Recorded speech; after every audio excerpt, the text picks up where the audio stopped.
안녕하십니까 동역자 여러분. 오늘 기독론 마지막 시간이죠. 자, 예수 그리스도가 우리를 대속하기 위해서 오셨죠. 그래서 예수님께서 모든 사역을 다 마무리하십니다. 예수님이 오셔서 그 목적대로 이루지 못한 게 없어요. 다 이루셨어요. 선지자로서에도 또 제사장으로서도 왕으로서도 모든 걸 다 이루셨어요. 그래서 예수님께서 모든 걸 이루셔서 지금 내가 어떤 복을 받고 있느냐, 내가 예수님을 통해서 무슨 복을 받느냐에 대해서 보려고 합니다.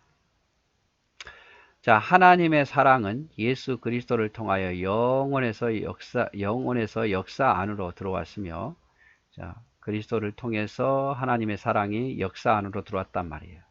예수 그리스도의 십자가를 통해서 나타났습니다. 그래서 하나님의 하나님은 사랑이시라 그 사랑이 우리 역사 안으로 그리스도를 통해서 들어왔고, 그것이 십자가를 통해서 이루셨다 이 말이죠. 예수 그리스도는 하나님과 함께 하나님의 나라에 숨겨졌던 분이시지만 하나님의 사랑을 확증하기 위해서 이 땅에 오셨으며, 십자가의 죽으심으로 그 사랑을 가장 높이 표현하셨습니다. 그리스도 안에 나타난 하나님의 사랑은 영원하며 끊을 자가 아무도 없습니다. 그러나 그 사랑의 대상 그리스도를 영접하는 성도들로 제한됩니다. 그래서 하나님의 사랑이 예수 그리스도를 통해서 또 십자가를 통해서 나타났지만, 그러나 그 사랑은 하나님의 그 사랑은 영원하고 끊을 자가 없지만, 대신 그 사랑의 대상은 영접하는 자들, 주님을 믿지 않는 자들이 아니라 믿는 자들에게 하나님께서 그 사랑이 영원히 우리에게 나타난 바 되더라 이 말이죠. 자, 하나님의 자녀가 되는 복에 대해서 보려고 합니다. 자, 예수 그리스도를 하나님의 아들과 자신의 구주로 믿는 성도들에게는 하나님의 자녀가 되는 특권이 주어집니다. 오직 범죄한 인간들을 회개시켜 성도로 만드신과 동시에 하나님의 자녀로 만드실 수 있는 유일한 분은 예수 그리스도 뿐이며, 그가 친히 자기 자신을 의뢰하는 모든 성도들에게 하나님의 자녀가 되는 복된 길을 십자가를 통해 열어놓으셨습니다. 그래서 예수 그리스도를 통해서 우리가 얻는 복, 하나님의 자녀가 되는 복이 있어요. 하나님의 자녀. 그래서 우리가 예수 믿으면 누가 됩니까? 하나님의 자녀. 하나님의 자녀. 종도 아니고요, 하나님 백성도 아니고 더 뛰어넘어서 하나님의 자녀가 돼요. 갈라디아서 3장 26절 너희가 다 믿음으로 말미암아 그리스도 예수 안에서 하나님의 아들이 되었으니, 믿음으로 하나님의 아들이 되었다. 갈라디아서 4장 4, 5절 때가 참에 하나님이 그 아들을 보내사 여자에게 나게 하시고 율법 아래 나게 하신 것은 율법 아래 있는 자들을 속량하시고 우리로 아들의 명분을 얻게 하려 하십니다. 아들의 명분. 그래서 딸도 되고 아들도 되고, 그래서 하나님의 자녀, 예수 안에서 믿음으로 하나님 자녀가 되고, 또 율법 아래 앉는 자들을 속량하시려고 하나님께서 그 자녀 삼으시려고 예수님을 보내셨다 이 말이죠. 그래서 예수 그리스도가 이 모든 사역을 이루셨기 때문에 누구나 예수 그리스도를 믿는 자는 하나님의 자녀가 되는 특권을 누리게 됩니다. 요한복음 1장 12절 말씀도 있죠. 영접하는 자 곧 그 이름을 믿는 자들에게는 하나님의 자녀가 되는 권세를 주셨으니. 그래서 예수 믿으면 하나님의 자녀가 되는 거예요. 또 예수님을 통해서 우리는 새로운 피조물이 되었습니다. 새로운 피조물. 고장난 게 아니라 새롭게 거듭난 피조물이 되었다 이 말이죠.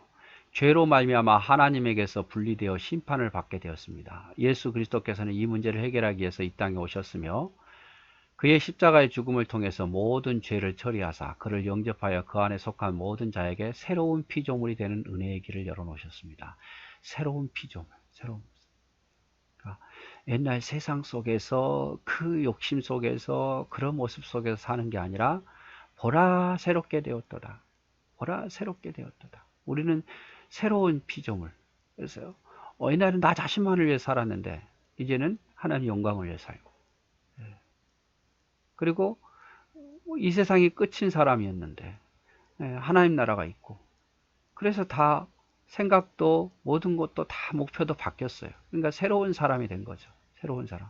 우리가 옛날 나쁜 짓 하다가 뭐가 바뀌면 야, 저 사람 변했네, 새 사람 되었네 이렇게 말하듯이 우리는 그보다 더 새로운 피조물이 됐단 말이에요. 예수 안에서. 예수 믿음으로 내가 받은 복은 새로운 피조물이 된 거예요.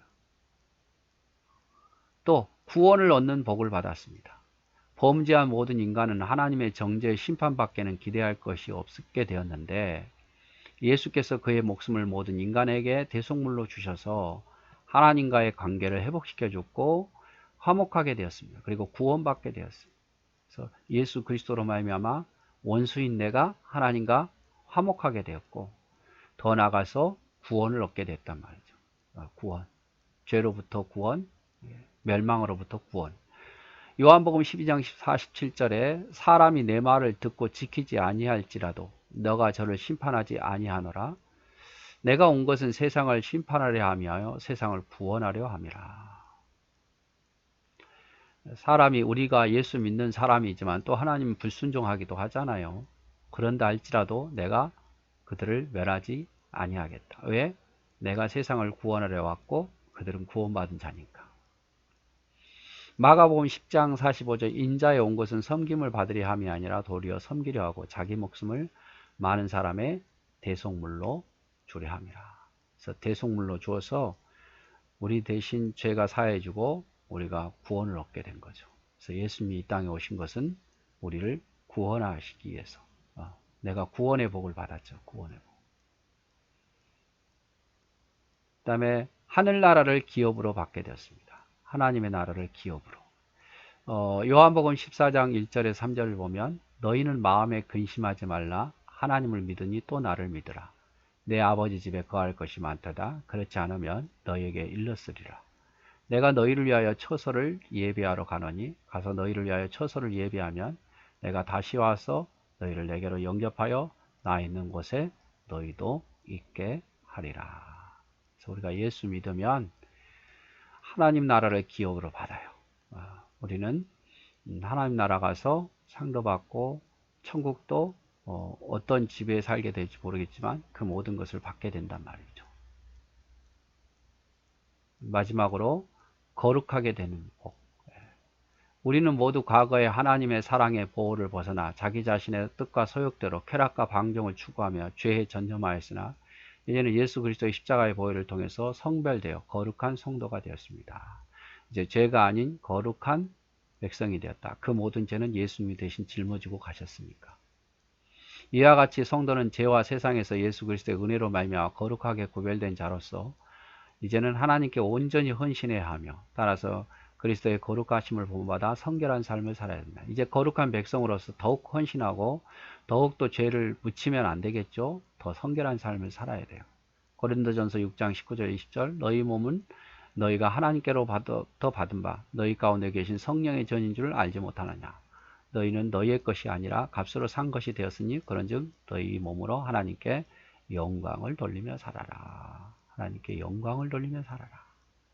그래서 하나님으로부터 우리가 얻는 복, 자녀 되는 복, 그 다음에 새로운 새 것이 되는 새로운 피조물이 되는 복, 또 구원을 얻는 복, 또 하나님 나라를 기업으로 받는 복, 또 우리가 거룩해진 성별에 구별되어지고 거룩하게 되는 복을 받게 되었다 이 말이죠. 내가 받는 복, 하나님으로 인해서 예수 그리스도에서 내가 얻는 복에 대해서 보았습니다.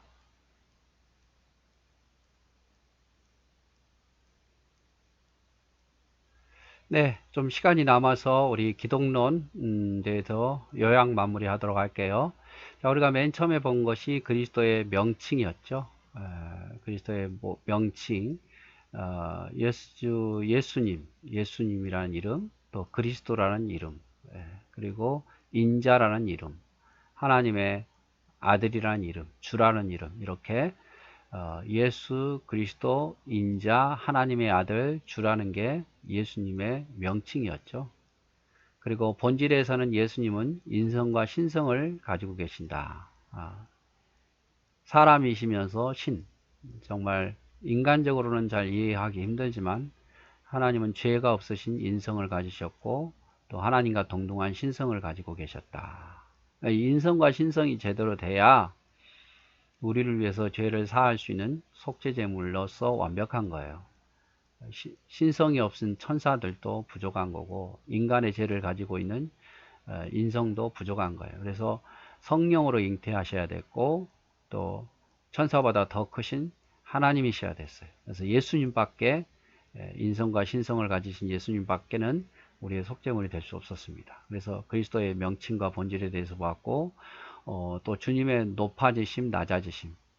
낮아지셨다는 것은 그분이 하늘 모든 영광을 가지고 계셨는데 인간의 몸을 입고 성육신을 하셨다는 거, 또 처녀에게 탄생했다는 거, 율법을 지키셨다는 거, 고난받고 죽으시고 장사되었다는 것이 바로 그분의 낮아지심이고, 높아지심은 부활하셨고 승천하셨고 하늘 우편에 계시고 언젠가는 재림하러 오시는 그 모든 것이 이 구속사역을 이루신 것에 대한 대가로서 부활, 승천, 우편에 앉으신 재림이 주님의 높아지심입니다.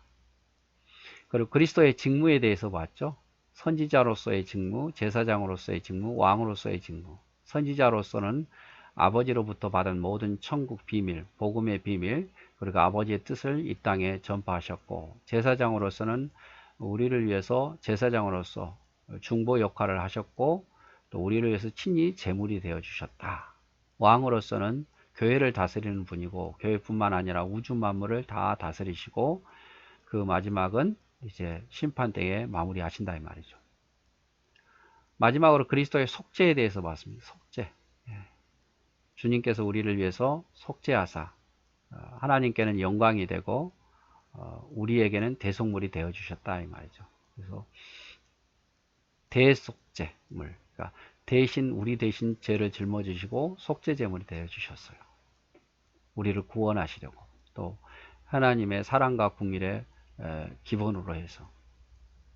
근데 이러한 사역, 속죄 사역은요, 하나님의 섭리 속에서 예전부터 예정되어 있었던 것이고, 자기 백성을 위한 속죄예요. 하나님 백성, 하나님께 부름받은 자를 위한 속죄이고, 그 결과로 인해서 우리는 영생과 제사함과 또 하나님의 자녀되는 축복, 많은 것을 얻게 됐죠. 자, 그래서 우리가 기독론에서 본 것은 주님의 이름, 본질, 인성과 신성, 높아지심, 낮아지심, 그리고 선지자, 제사장, 왕의 직무, 또 우리를 위해서 대속제물로 되시고 우리가 거기에서 얻는 것이 무엇인가에 대해서 같이 보았습니다. 네, 오늘 또 수고하셨습니다. 네, 사랑하고 축복합니다.